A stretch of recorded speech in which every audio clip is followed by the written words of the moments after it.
அஸ்ஸலாமு அலைக்கும் and hi friends, welcome back to our channel. இன்னைக்கு நம்ம ரொம்ப ஸ்பெஷலா ரொம்ப டேஸ்டியான வாழைக்காய் ஃப்ரை அண்ட் லெமன் ரைஸ் செய்ய போறோம். சோ இந்த லெமன் ரைஸ் பாத்தீங்கன்னா இந்த வாழைக்காய் ஃப்ரை வேற லெவல் காமோ. கண்டிப்பா ட்ரை பண்ணி பாருங்க. வாங்க எப்படி செய்யலாம்னு பாக்கலாமா. வாழைக்காய் ரொம்ப சாஃப்டா அண்ட் ரொம்ப குயிக்காவா செஞ்சிடலாம். நான் செய்யற இந்த சின்ன சின்ன டிப்ஸ் ஃபாலோ பண்ணி செய்யும் போது பாருங்க வாழைக்காய் எவ்வளவு சாஃப்டா வெந்து வந்திருக்கு. பார்க்கும் போதே உங்களுக்கு தெரியுது பாருங்க. இந்த லெமன் ரைஸ் பாத்தீங்கன்னா சமைக்க புதுசா கத்துக்கிறவங்க கூட ரொம்ப குயிக்காவே செஞ்சிடலாங்க. பேச்சுலர்ஸா இருந்தா கூட நான் சொல்ற இந்த மெத்தடை ஃபாலோ பண்ணி செய்யும் போது ரொம்ப டேஸ்டா ரொம்ப அழகா செஞ்சிடலாங்க. நம்ம சேனல் இப்பதான் நீங்க ஃபர்ஸ்ட் டைம் பாக்குறீங்கன்னா மறக்காம சப்ஸ்கிரைப் பண்ணி வச்சுக்கோங்க. அப்படியே பக்கத்துல இருக்க பெல் ஐகானை கிளிக் பண்ண மாதிரி வாங்க வீடியோக்குள்ள போலாம்.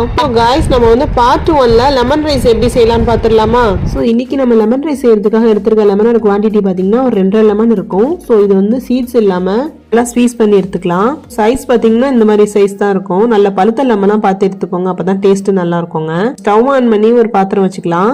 ஸோ லெமன் ரைஸ் செய்யும் போது எப்பவுமே பார்த்தீங்கன்னா நல்லெண்ணெய் ஆட் பண்ணி தான் செய்வோம். ஸோ நல்லெண்ணெய் ஆட் பண்ணி செய்யும் போது ஃப்ளேவர் ரொம்பவே நல்லா இருக்குங்க. அதோட மட்டும் இல்லாமல் உடம்புக்கு ரொம்ப குளிர்ச்சி கூட. ஒரு 4 டேபிள் ஸ்பூன் நல்லெண்ணெய் சேர்த்துருக்கோம். செக்கில் ஆட்டின நல்லெண்ணெய் தான் ஆட் பண்ணி நம்ம செய்வோம் எப்பவுமே. 1 டீஸ்பூன் கடுகு ஆட் பண்ணி, கடுகு நல்லா பொரிஞ்சதும் நல்ல தோல்லாம் இல்லாம வெள்ளை உளுந்து ஆட் பண்ணிக்கலாம். 1 டீஸ்பூன் போல ஆட் பண்ணிக்கலாம். நம்ம இந்த மாதிரி வெள்ளை உளுந்து ஆட் பண்ணி செய்யும் போது ஃபிளேவர் ரொம்பவே நல்லா இருக்குங்க. இப்போ நம்ம கறி லீவ்ஸ் ஆட் பண்ணிக்கலாம். ஸோ இந்த லெமன் ரைஸ்க்கு கறி லீவ்ஸ் தாங்க மெயினான இன்கிரீடியன்ட். கறி லீவ்ஸ் ஒரு நல்ல ஃபிளேவர் கொடுக்குங்க. இதுல நம்ம வரமிளகா ஆட் பண்ணிக்கலாம். தாளிப்பு கொடுக்கும் போது 1 டீஸ்பூன் போல கடலை பருப்பு இருக்கும்ல, சோ அதை நம்ம ஊற வச்சு வச்சிருந்தோம், அதை ஆட் பண்ணிக்கிட்டோம். வீடியோ கிளிப் பாத்தீங்கன்னா மிஸ் ஆயிடுச்சு.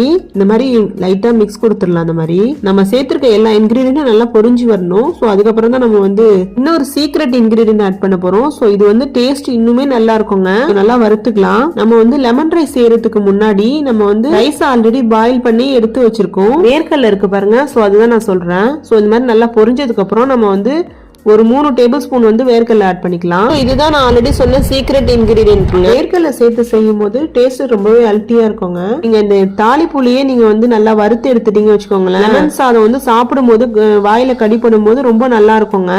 பாக்குறதுக்கும் ரொம்ப அழகா இருக்குங்க. குழந்தைங்கன்னா விரும்பி சாப்பிடுவாங்க. டேஸ்ட்டுமே ரொம்ப நல்லா இருக்குங்க. நல்லா நம்ம வறுத்து எடுத்துக்கலாம். லெமன் சாதம் அப்படிங்கும் போது நம்ம ஸ்கூலுக்கு லஞ்சு கூட ப்ரிப்பேர் பண்ணி கொடுக்கலாம். ஆபீஸ் போறவங்க கூட மார்னிங் ரொம்ப குயிக்காவே செஞ்சிடலாங்க.